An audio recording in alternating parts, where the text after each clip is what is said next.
अस्सलाम वालेकुम प्यारे दोस्तों। दिल चवे थी कदें कदें लाइव अचिजे, यानी असां पंहिंजा दुख सूरत तव्हां शेयर कयूं तव्हां दोस्तनि सां। अफ़सोस जहिड़ी ॻाल्हि आहे त अॼुकल्ह जे दौर में जेके सरकारी स्कूल आहिनि उन्हनि तां माण्हुनि जो एतमाद खजी वियो आहे ऐं पंहिंजा जेके प्राइवेट जेके स्कूल आहिनि पंहिंजा गुलनि जहिड़ा ॿार प्राइवेट स्कूलनि में उन्हनि उस्तादनि ॾे मोकिलनि था जेके ना तजुर्बेकार आहिनि। मां उन्हनि उस्तादनि जी गिला नथो कयां, पर यकीन कयो त जॾहिं मां शहर मां गुज़रंदो आहियां त हिकु उस्ताद जी हैसियत सां जेके ॿार गुज़रंदा आहिनि उन्हनि खां ज़रूरु कुझु न कुझु पुछण जी कोशिशि कंदो आहे। अफ़सोस जी ॻाल्हि इहा हूंदी आहे त ॿिए टे दर्जे वारनि खे इहा ख़बर न हूंदी आहे त अलफ़ अख जा जेके अखर आहिनि उन्हनि में टिपका घणा आहिनि। ऐं जॾहिं मां उन्हनि खां ABC मुतालिक़ पुछंदो आहियां त उहा बि उन्हनि खे ख़बर न हूंदी आहे त ABC नंढी छा आहे वॾी छा आहे।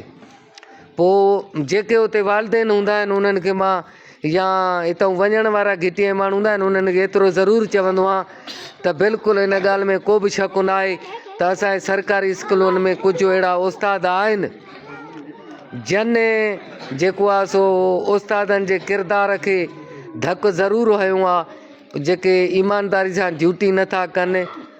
लाज़मी आहे इहे हर हंधि अहिड़ा माण्हू हूंदा जेके जेको आहे सो पंहिंजे पेशे सां बि सचा न हूंदा आहिनि, उन्हनि खे को अहसासु न हूंदो आहे। पर यकीन कयो त अॼु बि सरकारी स्कूल मुंहिंजे ख़्याल में नंबर 1 ते आहिनि ऐं तव्हां सरकारी स्कूलनि ते एतमाद कयो, पंहिंजा ॿार सरकारी स्कूलनि में मोकिलियो। प्राइवेट स्कूलनि में ॿारनि खे हर सहूलियतूं वठी था ॾियो, बुक था वठी ॾियो, पेनियूं था वठी ॾियो। ऐं यकीन कयो असांजे स्कूलनि वटि ॿारनि वटि स्लेटूं बि कोन्हनि के, उन बि पेनियूं कोन्हनि, बुक कोन्हनि, कापियूं कोन्हनि। उन बावजूद बि असांजा हौसला बुलंद आहिनि। हिकु कमरे जो स्कूल आहे, हे ॾिसी सघो था, जंहिंखे न दर आहिनि न दरियूं आहिनि। असांजा हौसला बुलंद आहिनि। असांजो जेको हाल आहे सो हाज़िर हूंदो इंशा अल्लाह ताला। जेको आहे सो असां पंहिंजी कोशिशि कंदा रहंदासीं।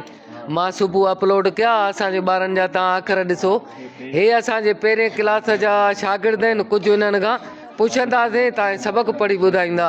साईं सबक़ु ॿुधायोसि बाबा, पढ़बो।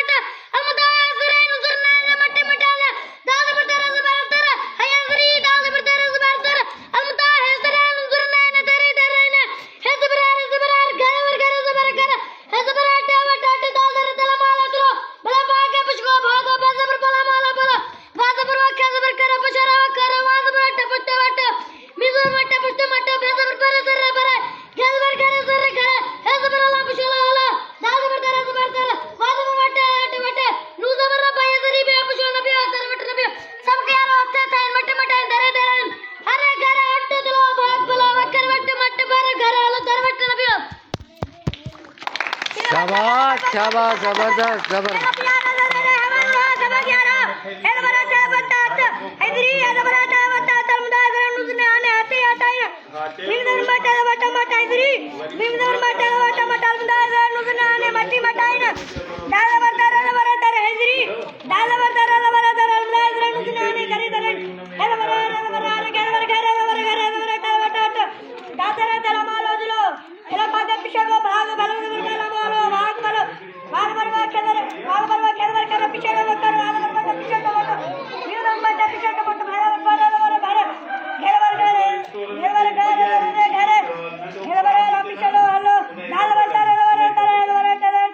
वाह जरा बट्टे जरे बट्टे